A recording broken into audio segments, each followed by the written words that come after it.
Today, as we gather our thoughts during this reflective season, I'd like to share an idea that has quietly resonated throughout my life.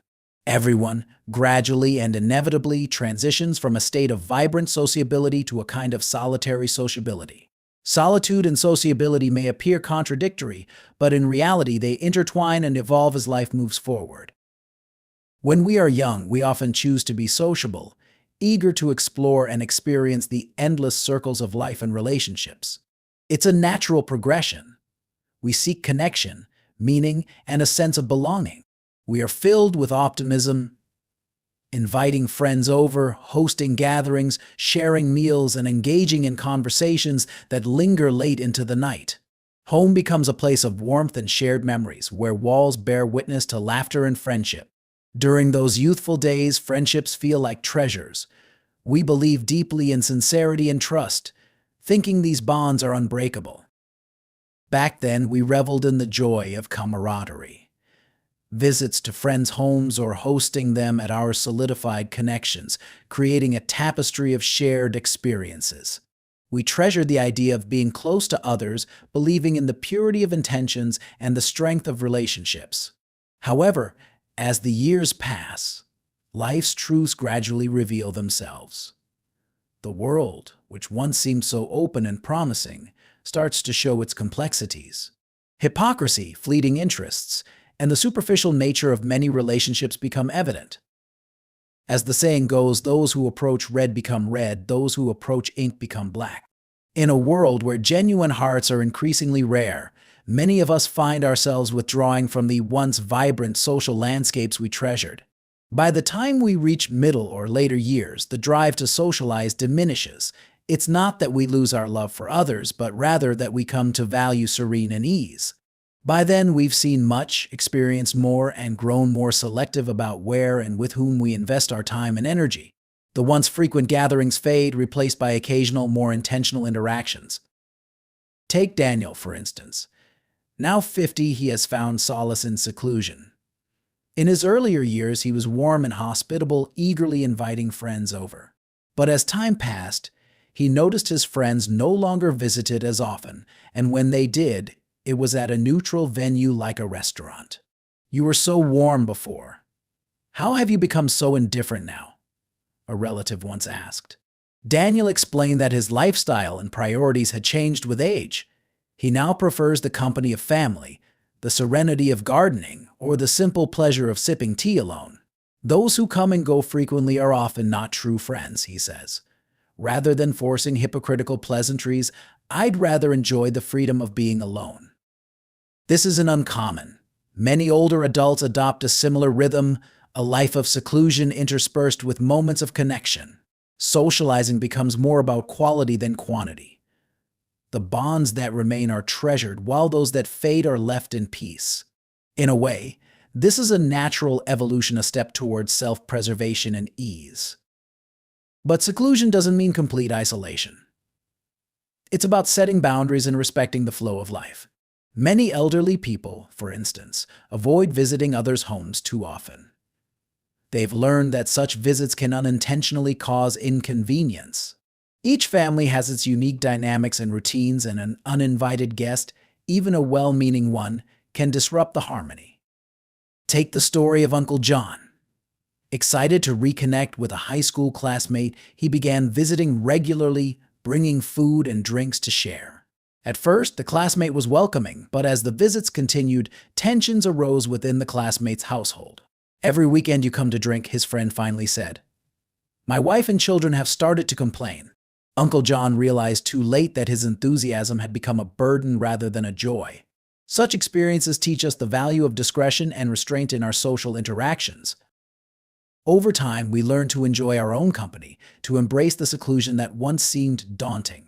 We understand that not every relationship needs to be maintained with the same intensity as before.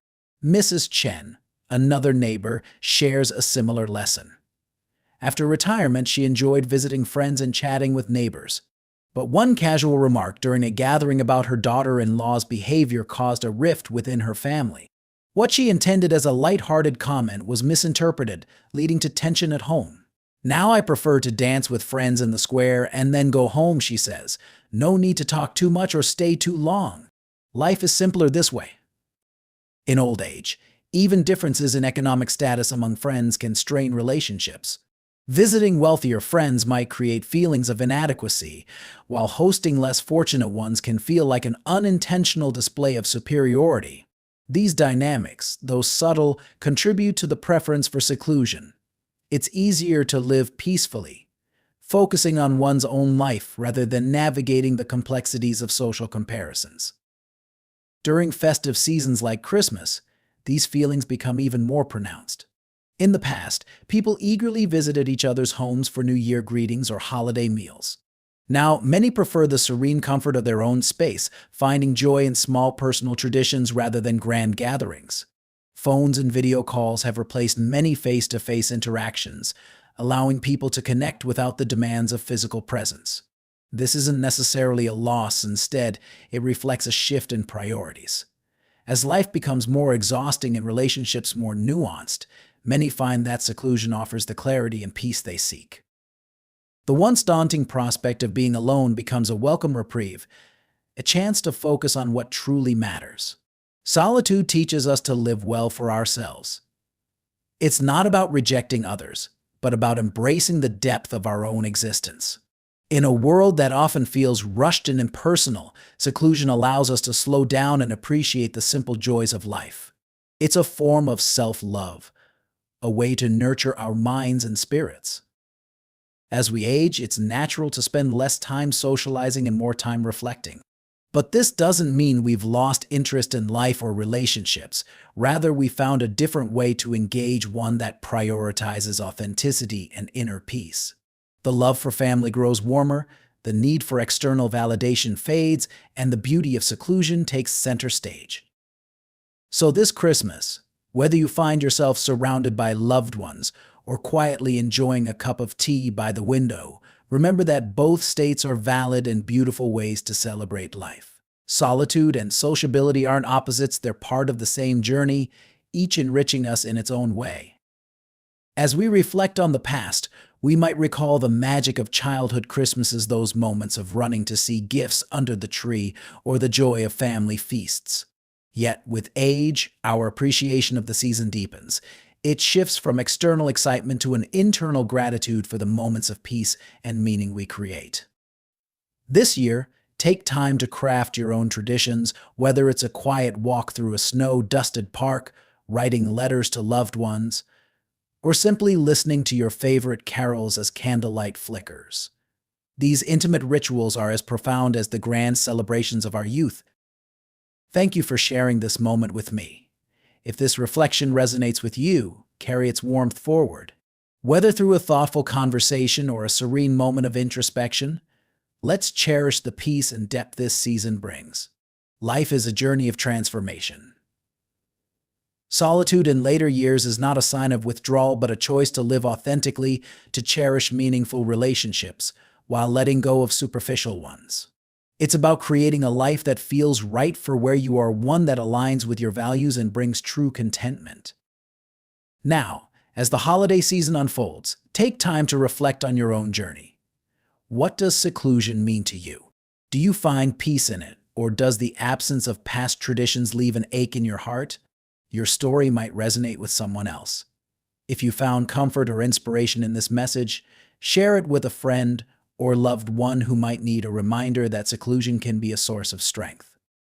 May your days ahead be filled with peace, warmth, and clarity, no matter how you choose to spend them.